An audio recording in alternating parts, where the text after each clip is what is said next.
The capture and indictments against Venezuelan President Nicolás Maduro and his wife Celia Flores has been drawing both praise and ire.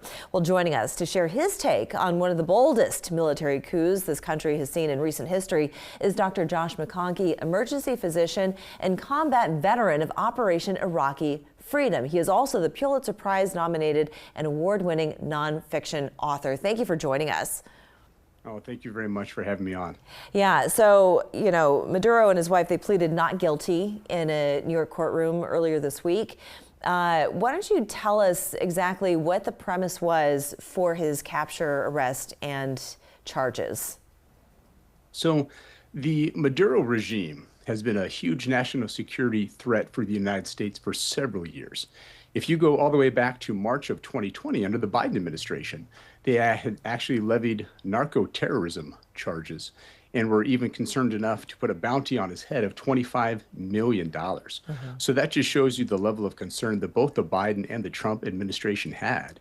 When you look at a region of the country, so Venezuela, most people don't realize that it has the largest reserves of oil, natural gas, and tons of minerals like gold. When you have countries like Iran and China and Russia in our backyard, that's a huge national security threat. Yeah, indeed. I think a lot of people don't understand the connection between Venezuela and those what seemingly far away countries when really they're not. They work very much hand in glove. So, in their most recent news, that very first oil tanker that was seized several weeks ago was an Iranian oil tanker.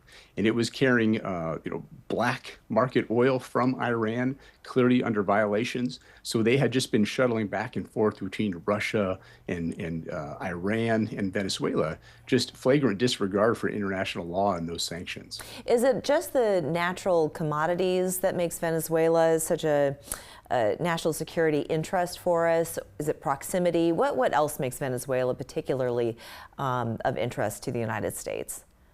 Boy, that proximity alone is huge. So I had flown some drug interdiction missions, with some squadrons that had flown missions there in the Caribbean several years ago.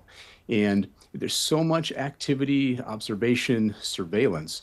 That region of the world, when you invite bad actors like China, Russia, and Iran, there were actual camps for Hezbollah that a lot of people are familiar with in Venezuela training that close to the United States. What would you say to those who are upset over the arrests, that say that international law has been violated? What do you have to say to those people?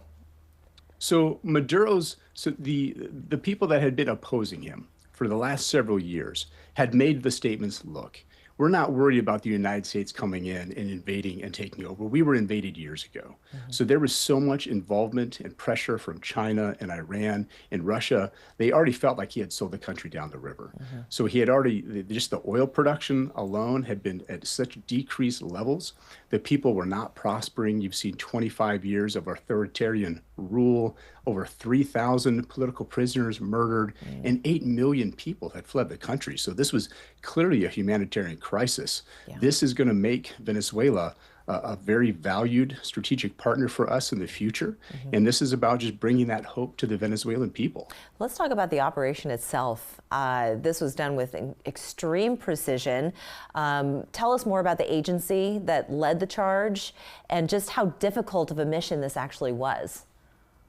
So when you talk about these night operations and these daring night raids and air assaults, I had done one in Iraq in 2007. And I will tell you, it is very stressful. It is an incredible adrenaline rush.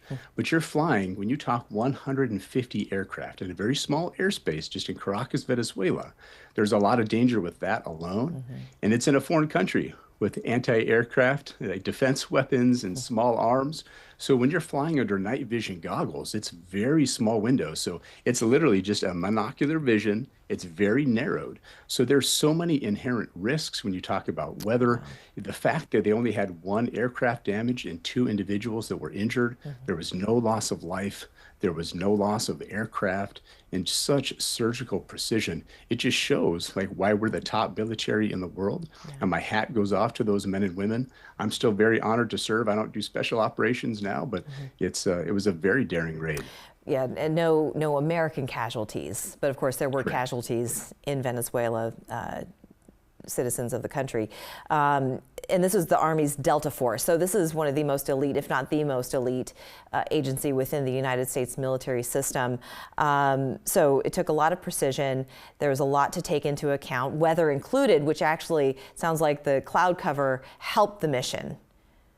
So yeah, so you want ideal conditions and you need that cloud cover high enough where it's not going to interrupt the aircraft because they were flying very low level, your rotor wing, your helicopter aircraft. But actually having some higher cloud cover does prevent some of the Russian and Chinese satellite imagery that could have tipped off Venezuela. There is some other radar they can get through clouds, but certainly it did help, and it just, the stars aligned. Thank you so much, Dr. McConkey, for joining us. Yes, thank you very much. We'll be back after this.